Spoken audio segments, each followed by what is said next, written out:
This is DRF, Race of the Day. Hi, everybody. Dan Illman, Mike Beer, the DRF Race of the Day for Saturday, September the 4th is race number 12 at Saratoga. Let's throw up the field for the Jockey Club Gold Cup.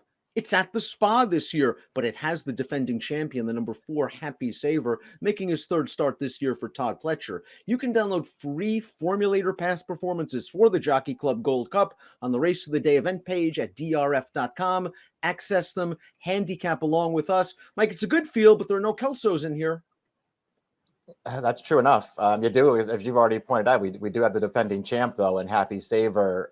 We'll see if he can take a little step forward here, Dan. So far, at least in my opinion, not quite as good in his 2 starts at 4 as he was at 3. Mike, do you agree with the Timeform US pace projector? Because if they're right, and it's a gray bar situation, figuring there's going to be a glacial pace on display, it's a big advantage for Forza di Oro. Max Player, it seemed Ricardo Santana made a very concerted effort to get him close to the pace in the Suburban, and I think maybe he can adapt if there's no pace at all and be close again. Yeah, I agree. I mean, I suspect that's probably the game plan for Max Player once again in this race, because it certainly worked for them last time. And, to be honest, Dan, when you go through this field, there really is no speed on paper. The number 1 Forza di Oro has always shown a tremendous amount of promise. It's a shame that he's gone to the sidelines at the worst possible times. He's won 4 of his last 5 starts, but he's a 4-year-old with only 6 lifetime outs. Let's watch his seasonal return. A very good effort, going a demanding 1 1/8 off the layoff over a muddy track. And Forza di Oro is up close to the pace, and he fairly easily beats a good horse. West Willpower is very underrated. He would come back to run second in the Grade 3 Illman at Monmouth with a 101 buyer. Yeah, I mean, that's the thing about this race. I mean, there was a no-show or 2 in here, but this was actually a pretty strong field. And Forza di Oro handled them with ease in this race. I mean, he basically dominated this field from start to finish. He was really impressive. He had shown that kind of ability in the past, despite not being able to stay on the track, Dan. But he's the kind of horse I feel like you hope that he can, just find a way to stay healthy, because he has a lot of talent and he might be in a great position here to pick up a big win. Especially with his speed. He can control what is likely to be a moderate pace.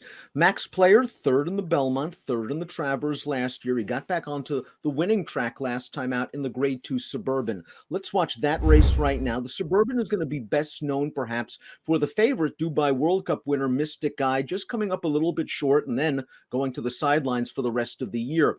I think you can look at Max Player one of 2 ways, Mike. You can say he loves a wet track. He caught a horse that might have gotten hurt during the running, and he took advantage. Or you can look at it another way and say he came into this race dirtied up. He has always had talent, and he has always wanted distance.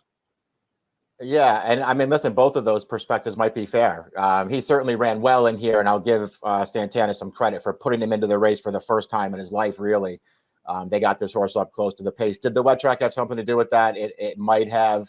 But, this is a horse who, to me anyway, has been better than he looked for a very long time. They were probably a little too overly optimistic with him last year. Ran him in maybe 1 or 2 too many races that he just shouldn't have been in.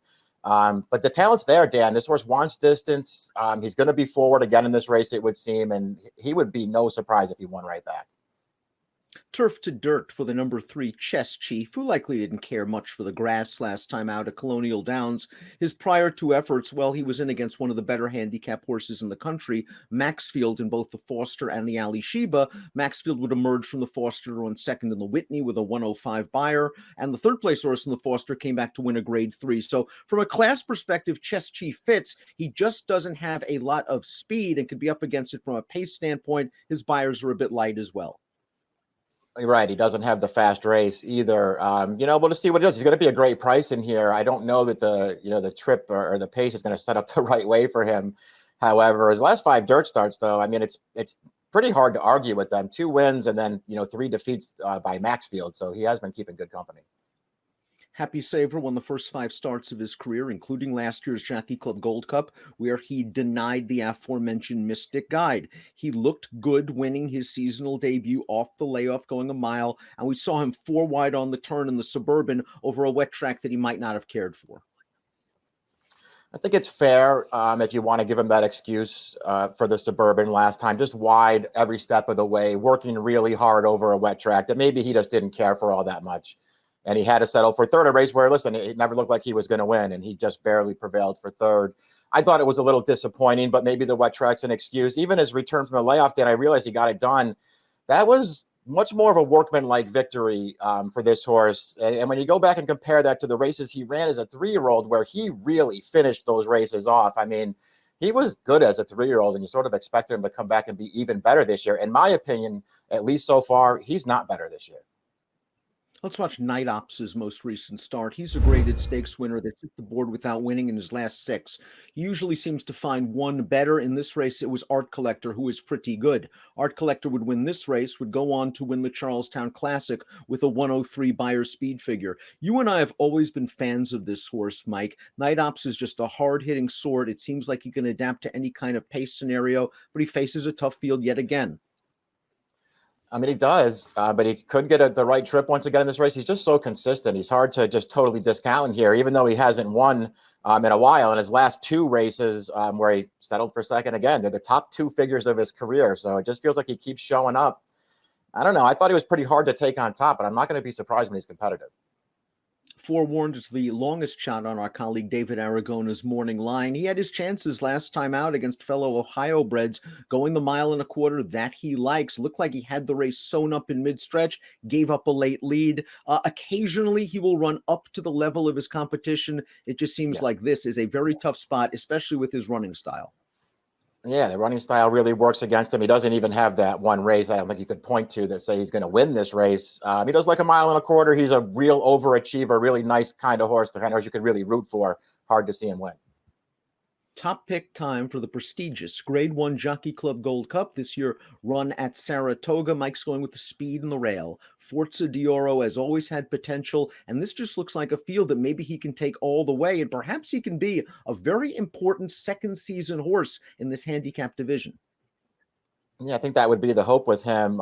It hurt me, Dan, to go against Max Player for the first time in forever, but feels like last time was the time to have him. I'll try to beat him with Forza di Oro. I couldn't talk myself into Happy Saver. I wanted to. I felt like maybe he would be the third choice in here, and that could be fair. I just couldn't get there. I took Forza di Oro.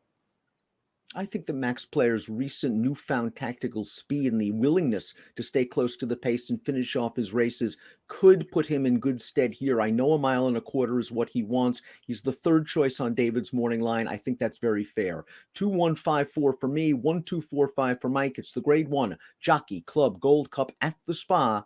Good luck.